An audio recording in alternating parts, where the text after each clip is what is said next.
ജസ്ന സലീമിനെ കുറിച്ചുള്ളൊരു വാർത്തയാണ് ഇപ്പോൾ പുറത്തു വന്നിരിക്കുന്നത്. ജസ്ന സലീമിനെ ഒരുപക്ഷെ നിങ്ങൾക്ക് എല്ലാവർക്കും അറിയാം.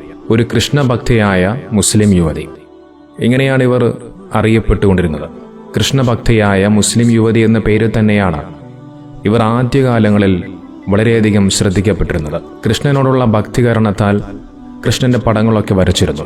ആ സമയങ്ങളിൽ ഇവർ ഒരു ഉസ്താദിനെ, മദ്രസയിൽ പഠിപ്പിച്ച ഒരു ഉസ്താദ്, ആ ഒരു ഉസ്താദുമായി ബന്ധപ്പെട്ടുകൊണ്ട് അദ്ദേഹത്തെ കുറ്റം പറയുന്ന അല്ലെങ്കിൽ അദ്ദേഹത്തിനെതിരെ ഒരു പരാതിയുമായിട്ടൊക്കെ ഇവർ രംഗത്തെത്തിയിരുന്നു. അതിനുശേഷം ഇവർ പിന്നീട് ഗുരുവായൂർ ക്ഷേത്രത്തിലേക്ക് പോവുകയും അവിടെ വെച്ചുകൊണ്ട് വീഡിയോ റീൽസുകളൊക്കെ എടുക്കുകയും സോഷ്യൽ മീഡിയയിലൂടെയൊക്കെ മറ്റുമൊക്കെ കൂടുതൽ അറിയപ്പെടുകയും ഒക്കെ ചെയ്തിരുന്നു. ഏതോ ഒരു ഉസ്താദിനെതിരെ പരാതി പറഞ്ഞത് കേട്ടപ്പോൾ, തലയിൽ തട്ടമൊക്കെ ഉള്ളതുകൂടെ കണ്ടപ്പോൾ കേരളത്തിലെ സംഘികൾ ഈ സ്ത്രീയെ അങ്ങ് ഏറ്റെടുത്തു. പിന്നെ കുറേ നാൾ ജസ്ന സലീമിനെ സംഘികളായിരുന്നു തലയിൽ വെച്ചുകൊണ്ട് നടന്നത്. അവസാനം സംഘികൾ തന്നെ ജസ്ന സലീമിനെതിരെ രംഗത്ത് വരുന്ന കാഴ്ചയാണ് പിന്നീട് കണ്ടത്. ഈ ജസ്ന സലീമിന്റെ ഒരു രീതി എന്ന് പറഞ്ഞു കഴിഞ്ഞാൽ രണ്ട് വെള്ളത്തിൽ കാലിട്ട് നിൽക്കുക എന്നുള്ള ഒരു രീതിയാണ്. കാരണം ഇവർ ശ്രീകൃഷ്ണന്റെ പടം വരയ്ക്കുന്ന സമയത്തെല്ലാം തലയിൽ തട്ടമിടാറുണ്ട്, അല്ലാത്ത സമയങ്ങളിൽ തലയിൽ തട്ടമിടാറില്ല. അതോടൊപ്പം ഗുരുവായൂരമ്പലത്തിൽ പോകുന്ന സമയത്തും അങ്ങനെ തന്നെയാണ്, തലയിൽ തട്ടം കാണാറുണ്ട്. അല്ലാത്തപ്പോഴും തലയിൽ തട്ടം കാണാറില്ല. നോക്ക്, നിങ്ങൾക്ക് കൃഷ്ണനോട് അത്രയും ഭക്തിയുണ്ട് എന്നുണ്ടെങ്കിൽ നിങ്ങൾക്ക് ധൈര്യത്തോടുകൂടി ഹിന്ദുമതത്തിലേക്ക് നിങ്ങൾക്ക് പോകാം. ഇവിടെ ആരും ഒന്നും നിങ്ങളെ ചെയ്യാൻ പോകുന്നില്ല. ഒരു ഹിന്ദുവായി ഹിന്ദുധർമ്മത്തോടുകൂടി ഹിന്ദു അമ്പലങ്ങളിൽ ചെന്നുകൊണ്ട് നിങ്ങൾക്കൊരു ഹിന്ദു വിശ്വാസിയായി ജീവിക്കാം. ഇനി അതല്ല എന്നുണ്ടെങ്കിൽ നിങ്ങൾക്ക് ഇസ്ലാമിലേക്ക് വന്നുകൊണ്ട്, പിന്നെ ഒരു കാര്യം കൂടിയുണ്ട്, ഇസ്ലാമിൽ അങ്ങനെ തോന്നുന്നത് പോലെയൊന്നും ചെയ്യാൻ കഴിയില്ല. ഒരു സ്ത്രീയുടെ സംരക്ഷണത്തിന് വേണ്ടി ഇസ്ലാം സ്ത്രീയോട് കൽപ്പിക്കുന്ന ചില നിബന്ധനകൾ, കൽപ്പനകൾ, അത് പാലിച്ചുകൊണ്ട് നിങ്ങൾക്കിവിടെ ഒരു മുസ്ലിമായി ജീവിക്കാം. ഇത് രണ്ടിലും പെടാതെ അങ്ങോട്ടും ഇങ്ങോട്ടും ഞാൻ നേരത്തെ സൂചിപ്പിച്ചതുപോലെ രണ്ടു വെള്ളത്തിൽ കാലിട്ട് നിൽക്കുക എന്നുള്ള ഈ ജസ്ന സലീമിന്റെ ഒരു പ്രവർത്തനം, അത് തന്നെയാണ് പലപ്പോഴും ഇവർക്ക് വലിയ പ്രശ്നം സൃഷ്ടിക്കാറുള്ളത്. ഇതിൽ സലീം എന്ന് പറയുന്നത് ഇവരുടെ ഭർത്താവാണെന്ന് പറയപ്പെടുന്നു. പക്ഷെ ആ വ്യക്തി ആരാണോ എന്താണോ എന്നുള്ളത് ഇതുവരെയും ആരും കണ്ടിട്ടില്ല. ഏതായാലും കണ്ടിട്ടുള്ളവർ താഴെ കമന്റ് ചെയ്യാൻ മറക്കരുത്. പറഞ്ഞു വരുന്നത്, ഇവർക്കെതിരെ ഇപ്പോൾ ഒരു കേസ് എടുത്തിരിക്കുകയാണ് പോലീസ്. കേസിന്റെ വകുപ്പ് അത്ര ചില്ലറ വകുപ്പല്ല, കലാപാഹ്വാനത്തിനുള്ള കേസാണ് എടുത്തിരിക്കുന്നത്. ഇതുമായി ബന്ധപ്പെട്ടുകൊണ്ട് പോലീസ് എഫ്ഐആറും എടുത്തിട്ടുണ്ട്. ഗുരുവായൂർ ക്ഷേത്രത്തിൽ ഹൈക്കോടതി ഉത്തരവ് ലംഘിച്ചതിന് ജസ്ന സലീമിനെതിരെ കേസെടുത്ത് പോലീസ്. കലാപശ്രമത്തിനാണ് കേസ്. കിഴക്കേ നടയിൽ കൃഷ്ണ വിഗ്രഹത്തിൽ മാല ചാർത്തി വീഡിയോ എടുത്ത് പ്രചരിപ്പിച്ചുവെന്നാണ് എഫ്ഐആറിലുള്ളത്. ബിനിലാണ് വിവരങ്ങളുമായുള്ളത്. ബിനിൽ, കൃഷ്ണഭക്ത എന്നുള്ള നിലയിൽ ജസ്ന സലീം എന്ന വ്യക്തി സാമൂഹ്യ മാധ്യമങ്ങളിലും റീലുകളിലും ഒക്കെ വരാറുണ്ടായിരുന്നു. ഇപ്പോൾ ഈ കേസെടുക്കാനുള്ള കാരണം എന്താണ്?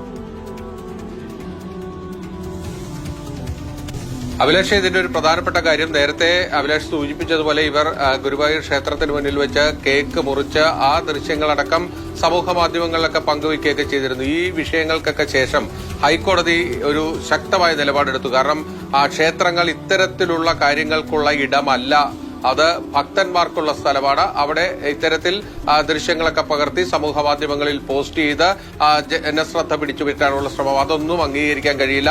ഗുരുവായൂർ ക്ഷേത്രത്തിന്റെ പരിസര പ്രദേശങ്ങളിലൊക്കെ തന്നെ ഈ വീഡിയോഗ്രാഫിക്ക് നിയന്ത്രണം കോടതി ഏർപ്പെടുത്തുകയും ചെയ്തു. അതിനിടയിൽ ഈ കഴിഞ്ഞ മാസമാണ് ജസ്ന സലീം കിഴക്കേ നടയിലെ ദീപസ്തംഭത്തിനടുത്തൊരു കാണിക്കയുണ്ട്. ആ കാണിക്കയുടെ മുകളിൽ ഒരു കൃഷ്ണവിഗ്രഹമുണ്ട്. ആ കൃഷ്ണവിഗ്രഹത്തിൽ മാല ചാർത്തി അതിന്റെ വീഡിയോയൊക്കെ എടുത്ത് ഈ സോഷ്യൽ മീഡിയയിൽ പ്രചരിപ്പിച്ചത്. അതിനെതിരെ ദേവസ്വം ബോർഡ് തന്നെയാണ്, അതായത് ഗുരുവായൂർ ദേവസ്വം തന്നെ പോലീസിൽ പരാതി നൽകിയായിരുന്നു. ആ പോലീസ് പരാതിയുടെ അടിസ്ഥാനത്തിലാണ് ഇപ്പോൾ ജസ്ന സലീമിനെതിരെ കേസെടുത്തിരിക്കുന്നത്. കലാപശ്രമത്തിന് അടക്കമാണ് പോലീസ് കേസെടുത്തിരിക്കുന്നത്. ശക്തമായ നടപടികളാണ് ഇപ്പോൾ പോലീസിന്റെ ഭാഗത്തുനിന്ന് വന്നിരിക്കുന്നത്. നമുക്കറിയാം, 10,000-കണക്കിന് ഭക്തരെത്തുന്ന സ്ഥലമാണ് ആ ഗുരുവായൂർ ക്ഷേത്രം. നമ്മളൊക്കെ മുൻപ് ഗുരുവായൂർ ക്ഷേത്രത്തിലൊക്കെ പോകുമ്പോൾ ആ കൊടിമര ചോട്ടിലൊക്കെ നിന്ന് നമുക്ക് പടം എടുക്കുന്നതിനൊന്നും ഒരു തടസ്സവും ഉണ്ടായിരുന്നില്ല. പക്ഷേ ആ ഒരു സ്വാതന്ത്ര്യത്തെ പലതരത്തിൽ ദുരുപയോഗം ചെയ്യുകയും അത് ഇത്തരത്തിൽ സമൂഹ മാധ്യമങ്ങളിൽ ശ്രദ്ധ പിടിച്ചുപറ്റാൻ വേണ്ടി ഇത്തരത്തിലുള്ള ചില പരിപാടികളൊക്കെ ആയിട്ട് പോയപ്പോൾ ഹൈക്കോടതി ശക്തമായ വിലക്കുമായിട്ട് വരികയായിരുന്നു. ഈ വിലക്ക് അവിടെ എത്തുന്ന മറ്റു ഭക്തർക്ക് കൂടി ബാധിക്കുന്ന രീതിയിലേക്ക് വരികയാണ്. അതായത് ഇപ്പോൾ ഈ ഗുരുവായൂർ ക്ഷേത്രത്തിന്റെ പരിസര പ്രദേശങ്ങൾ, അതായത് കൊടിമര ചോട്ടിലൊക്കെ തന്നെ ഇത്തരത്തിൽ മൊബൈൽ ഫോണിൽ ദൃശ്യങ്ങൾ പകർത്തി അത് റീലാക്കിയൊക്കെ ഇടാനായിട്ട് കഴിയാത്തൊരവസ്ഥയാണ്. ആ ഹൈക്കോടതി ഉത്തരവ് നിലനിൽക്കെ അത് ലംഘിച്ചതിനാണ് ജസ്ന സലീമിനെതിരെ ശക്തമായ നടപടിയുമായി ഇപ്പോൾ ഗുരുവായൂർ ദേവസ്വം പോവുകയും പോലീസ് വളരെ ഗുരുതരമായ കുറ്റങ്ങൾ ചുമത്തി ഇപ്പോൾ കേസെടുക്കുകയും ചെയ്തു. അതായത് ബഹുമാനപ്പെട്ട ഹൈക്കോടതിയുടെ വിലക്കിനെ ലംഘിച്ചതിന്റെ പേരിലാണ് ഈ ജസ്ന സലീം എന്ന് പറയുന്ന ഈ സ്ത്രീക്കെതിരെ പോലീസ് കലാപാഹ്വാനത്തിന് കേസെടുത്തിരിക്കുന്നത്. നിങ്ങളൊന്ന് ആലോചിക്കണം, ബഹുമാനപ്പെട്ട ഹൈക്കോടതിയുടെ ഉത്തരവിനെ പോലും ഇവർ മാനിച്ചില്ല എന്നുള്ളതാണ്. നമുക്കറിയാം, കുറച്ച് മാസങ്ങൾക്ക് മുമ്പാണ് ജസ്ന സലീം ഈ ഗുരുവായൂർ ക്ഷേത്രത്തിൽ ചെന്നുകൊണ്ട് കേക്ക് മുറിച്ച സംഭവം വലിയ വിവാദമായി മാറിയത്. സത്യം പറഞ്ഞു കഴിഞ്ഞാൽ ആ സംഭവത്തോടുകൂടിയാണ് സംഘികൾ ഇവരെ കൈയൊഴിയുന്നത്. അതിനുശേഷം ഹൈക്കോടതി കൃത്യമായ ഒരു നിബന്ധന കൊണ്ടുവന്നു. ഈ ഗുരുവായൂർ ക്ഷേത്രവും പരിസരവും അത് ഭക്തർക്കുള്ള സ്ഥലമാണ്, അവിടെ ഇത്തരത്തിൽ വീഡിയോ എടുക്കുകയും പ്രചരിപ്പിക്കുകയും ചെയ്യാൻ പാടില്ല എന്നുള്ള ഒരു വിലക്ക് കൊണ്ടുവന്നു. ആ വിലക്കിനെ പോലും മാനിക്കാതെയാണ് അതിനെ ലംഘിച്ചുകൊണ്ട് ഇവരൊരു വീഡിയോ എടുത്ത് സോഷ്യൽ മീഡിയ പ്രചരിപ്പിച്ചത്. നോക്കൂ, അമ്പലങ്ങളും ക്ഷേത്രങ്ങളും ഹൈന്ദവ സഹോദരങ്ങൾ വളരെയധികം ആദരവോടുകൂടി കാണുന്ന, വളരെയധികം ബഹുമാനത്തോടുകൂടി കാണുന്ന സ്ഥലങ്ങളാണ്. ആ സ്ഥലങ്ങളിൽ ചെന്നുകൊണ്ടാണ് ഇതുപോലെയുള്ള ഓരോ പ്രവർത്തനങ്ങൾ ചെയ്തു കൂട്ടുന്നത്. അമ്പലങ്ങളും ക്ഷേത്രങ്ങളും മാത്രമല്ല, ചർച്ചുകളും പള്ളികളായാലും ശരി, എല്ലാം അതാത് മതവിശ്വാസികൾക്ക് അവരുടെ ദൈവത്തോട് പ്രാർത്ഥിക്കാനുള്ള ഒരിടമാണ്. അല്ലാതെ ഇതുപോലെ വീഡിയോ എടുക്കാനും അത് സോഷ്യൽ മീഡിയയിൽ പ്രചരിപ്പിക്കാനുമുള്ള ഒരിടമല്ല. ഇതോടൊപ്പം ഒരു കാര്യം കൂടി പറഞ്ഞു വെക്കേണ്ടതുണ്ട്. ഈ ജസ്ന സലീം എന്ന് പറയുന്ന ഈ ഒരു സ്ത്രീ, ഇവർ ഓരോ ആളുകൾക്ക് നൽകുന്ന മറുപടി സത്യം പറഞ്ഞു കഴിഞ്ഞാൽ പലപ്പോഴും അത് കേട്ടു നിൽക്കാൻ പോലും ആകില്ല. ഇവരെക്കുറിച്ച് പറയുന്നവരെ അവരുടെ ചിത്രമെടുത്ത് അതിൽ കൊച്ചു കുട്ടികളാണെന്നും പോലും നോക്കാതെ ഫാമിലി ഫോട്ടോയടക്കം ചിത്രങ്ങളെടുത്ത് സോഷ്യൽ മീഡിയയിലൂടെ കാണിക്കുകയും വളരെയധികം മോശമായി കൊണ്ട് സംസാരിക്കുന്ന ഒരു പ്രവണത പലപ്പോഴും ഈ ജസ്ന സലീമിനൊന്നും ഉണ്ടാകാറുണ്ട്. ഇതുമായി ബന്ധപ്പെട്ടുകൊണ്ട് കുറച്ച് ദിവസങ്ങൾക്ക് മുമ്പാണെന്ന് തോന്നുന്നു, ഒരു സഹോദരിയെ വളരെയധികം കളിയാക്കിക്കൊണ്ട്, അത് കേൾക്കുമ്പോൾ തന്നെ നമുക്ക് വല്ലാത്ത പ്രയാസമുണ്ടാകും. ആ മക്കളില്ലാത്ത ആ ഒരു സ്ത്രീയുടെ മാനസികാവസ്ഥ പോലും നോക്കാതെ അവരെ വളരെയധികം കളിയാക്കുന്ന, പരിഹസിക്കുന്ന ചില കാര്യങ്ങളായിരുന്നു ഇവർ പറഞ്ഞു വെച്ചത്. ഏതായാലും കാലം കണക്ക് ചോദിക്കാതെ പോകില്ല. ആ ഒരു വിഷയത്തിൽ അൻസാരി സൂരി ഉസ്താദ് വളരെയധികം മനോഹരമായി പ്രതികരിച്ചിരുന്നു. ആ ഒരു വീഡിയോ കൂടി നമുക്കൊന്ന് കാണാം. മച്ചി പശു, ഞങ്ങളുടെ നാട്ടിലേക്കൊക്കെ മച്ചി എന്ന് പറയല് പ്രസവിക്കാത്ത ആൾക്കാർക്കാ. എടി, ഒരു സ്ത്രീ ആയാൽ അറ്റ്ലീസ്റ്റ് ഒരു കുഞ്ഞിനെങ്കിലും ജന്മം കൊടുക്കാൻ പറ്റണം. നിന്നെ ദൈവം ഒരു കുഞ്ഞിനെ ജന്മം നൽകാൻ സമ്മതിക്കാതെ ക്യാൻസർ തന്ന് ശിക്ഷിച്ചിട്ട് പോകും. ഇത്തരം വർത്തമാനങ്ങളിൽ നിന്ന് പടച്ചോ നമ്മളെ കാക്കട്ടെ. ഒരു പെണ്ണ് പെണ്ണാകുന്നത് അവൾ പ്രസവിക്കുമ്പോഴാണോ? ആരാ നിങ്ങളോട് ഇതൊക്കെ പറഞ്ഞു? ഒരു പുരുഷന് പ്രത്യുൽപാദനം ഉണ്ടാകുമ്പോഴാണോ അയാൾ പൗരുഷമുള്ളവനാകുക? മക്കളില്ലാതെ പ്രാർത്ഥനയും വഴിപാടുമായി നടക്കുന്ന അനേകം ലക്ഷം മനുഷ്യർ നമ്മുടെ ചുറ്റുവട്ടത്തുണ്ട്. അവർ നമ്മുടെ ഈ വാക്ക് കേൾക്കുമ്പോൾ എത്രത്തോളം വേദനിക്കുമെന്ന് ചിന്തിച്ചിട്ട് വേണം ഇത്തരം വർത്തമാനങ്ങൾ പറയാൻ. ഉള്ള മക്കളെ കൊണ്ട് തന്നെ വേദനിക്കുന്ന ആളുകളില്ലേ? അവരൊരു വേള പറഞ്ഞു പോവുകയാണ്, ഇതിലും നല്ലത് മക്കൾ ഉണ്ടാകാതിരുന്നാ മതി. ആ ലോകത്താണ് മക്കളില്ലാത്തവരെ കുറിച്ച് നമ്മൾ ഈ ആക്ഷേപിക്കുന്നത്. നമ്മുടെ വാക്കുകൾ ശരിക്കും ശ്രദ്ധിക്കണം. ഞാനൊരു കഥ പറയും, ഇപ്പോഴല്ല, അവസാനത്തിൽ. എന്റെ ജീവിതത്തിൽ ഒരിക്കലും മറക്കാൻ കഴിയാത്ത, എന്റെ കാതിൽ മുഴങ്ങുന്ന ശബ്ദം, എന്റെ കണ്ണിൽ നിന്ന് മറഞ്ഞു പോകാത്ത ഒരു സ്ത്രീയുടെ ചിത്രവും. നമ്മളോടൊക്കെ ആരെങ്കിലും ഏതെങ്കിലും ഘട്ടത്തിൽ പറയുന്ന നമുക്കിഷ്ടമല്ലാത്ത വാക്കിന്റെ പേരിൽ കോപഭാരത്താൽ തലച്ചോറ് തിളച്ചു മറിയുമ്പോൾ നമ്മുടെ വാക്കുകളൊക്കെ സഭ്യതയുടെ അതിർവരമ്പുകൾ ഭേദിച്ച് വർത്തമാനം പറയും. ചുമ്മാതല്ലടി നിനക്ക് മക്കളില്ലാത്തത്, അങ്ങനെ തന്നെ വേണം. ചുമ്മാതല്ല നിനക്ക് ഈ രോഗം വന്നത്, ക്യാൻസർ വന്നത്. ഇത് നമ്മൾ പറഞ്ഞു പോയി നമുക്ക് തന്നെ വേദനിച്ചേക്കാം. പറഞ്ഞ് നമ്മൾ ഇതൊക്കെ മറന്നേക്കാം. പക്ഷേ ഇതിന്റെ ഇരകളായിട്ടുള്ള മനുഷ്യരുണ്ടല്ലോ, മക്കളില്ലാത്ത ആളുകൾ, രോഗഭാരത്താൽ ബുദ്ധിമുട്ടുന്ന ആളുകൾ, അവരുടെ ഹൃദയത്തിൽ ഇത് ആഴത്തിൽ പതിഞ്ഞിട്ടുണ്ടാകും. നമ്മളത് പറഞ്ഞു, അത് കഴിഞ്ഞു, അത് മറന്നു. പക്ഷേ നമ്മളാൽ ആക്ഷേപിക്കപ്പെട്ടവരുണ്ടല്ലോ, അവരുടെ ഹൃദയത്തിൽ അത് അങ്ങേയറ്റം ആഴത്തിൽ പതിഞ്ഞിട്ടുണ്ട്. അതിന്റെ സ്ക്രീൻഷോട്ട് അവരുടെ ഹൃദയത്തിൽ കിടപ്പുണ്ട്.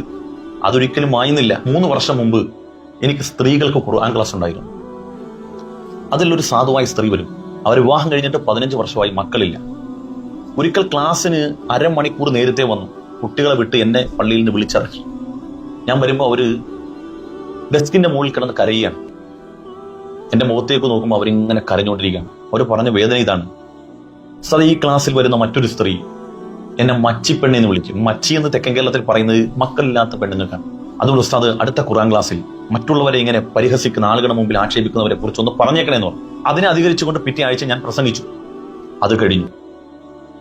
ഈ പെൺകുട്ടിയെ മച്ചിപ്പെണ്ണെ, മക്കളില്ലാത്തവളെ എന്ന് വിളിച്ച സ്ത്രീക്ക് 2 ആൺകുട്ടികളാണ്. അതുകൊണ്ട് തന്നെ അവർക്ക് അതിൽ വലിയ ചാരിതാർത്ഥ്യമാണ്. പലപ്പോഴും മക്കളെ കുറിച്ച് ആത്മാഭിമാനത്തോടു കൂടി നമ്മളോട് വന്ന് പറയും. പക്ഷേ ദുർഘടമെന്ന് പറയട്ടെ, ഒരു ദിവസം ഉമ്മയും വാപ്പയും അറിയാതെ ഈ 2 ആൺകുട്ടികളും കായലിൽ കുളിക്കാൻ പോയി. മൂത്തവൻ ഒഴുക്കിൽപ്പെട്ടു, രണ്ടാമത്തവനും കയറി പിടിച്ചു രക്ഷിക്കാൻ വേണ്ടി. രണ്ടുപേരും ഒഴുക്കിൽപ്പെട്ട് 24 മണിക്കൂർ കഴിഞ്ഞാണ് മയ്യത്ത് കിട്ടിയത്. എന്റെ കാതിൽ ഇപ്പോഴും ആ സ്ത്രീയുടെ നിസ്സഹായമായ നിലവിളികളുണ്ടല്ലോ, ഇപ്പോഴും മുഴങ്ങുകയാണ്. എന്റെ കണ്ണിലുണ്ട് ഇപ്പോഴും ആ സ്ത്രീയുടെ നെഞ്ചുരുകിയുള്ള കരച്ചിൽ. പക്ഷെ ഇതൊന്നുമല്ല എന്നെ അത്ഭുതപ്പെടുത്തി. ഈ കുട്ടികളുടെ മരണം അറിഞ്ഞ് ആദ്യം എന്റെ മുമ്പിലേക്ക് ഓടി വന്നത് ഈ മക്കളില്ലാത്ത സ്ത്രീയാണ്.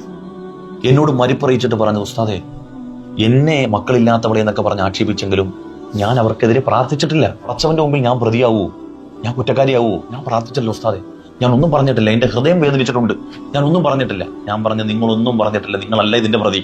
ഇതൊക്കെ റബ്ബിന്റെ പരീക്ഷണമാണ്. പക്ഷേ വാക്കുകളും പ്രവൃത്തികളും ഒക്കെ അതിൻ്റെതായ സ്ഥാനത്ത് ഉപയോഗിച്ചില്ലെങ്കിലുള്ള ഭവിഷ്യത്തിനെ കുറിച്ച് നബി സല്ലല്ലാഹു അലൈഹി വസല്ലം തങ്ങൾ പറഞ്ഞൊരു വാക്ക് എന്റെ ഹൃദയത്തിൽ വരുന്നു എന്ന് ഞാൻ അവരോട് പറഞ്ഞു. ഇദാ കസറത്ത് ദുനൂബുൽ അബ്ദി വബ്തലാഹു അല്ലാഹു ബിഹമ്മിൽ ഇയാൽ.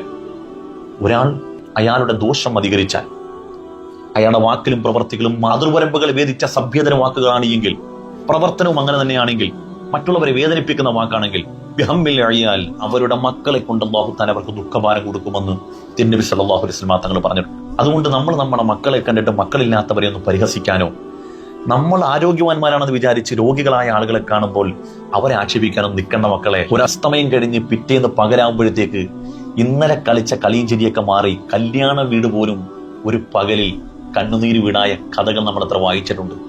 അതുകൊണ്ട് എപ്പോഴും വീണ്ടും വിചാരത്തോട് ജീവിക്കുക, ഒരാളെയും ദ്രോഹിക്കാതെ ജീവിക്കാൻ കഴിയുക എന്നുള്ളതാണ്. നബി സല്ലല്ലാഹു അലൈഹി വസല്ലം തങ്ങൾ പറഞ്ഞ ശ്രദ്ധേയമായ ഒരു വാക്കാണ്. നിങ്ങൾ ഒരാൾക്ക് ഉപകാരം ചെയ്തില്ലെങ്കിലും മറ്റുള്ളവരെ ഉപദ്രവിക്കാതെ നിങ്ങൾ ജീവിക്കുക. അതാണ് നിങ്ങൾക്ക് പരലോകത്ത് രക്ഷപ്പെടാൻ ഏറ്റവും നിദാനമായ കാര്യം. അല്ലാഹു തൗഫീഖ്.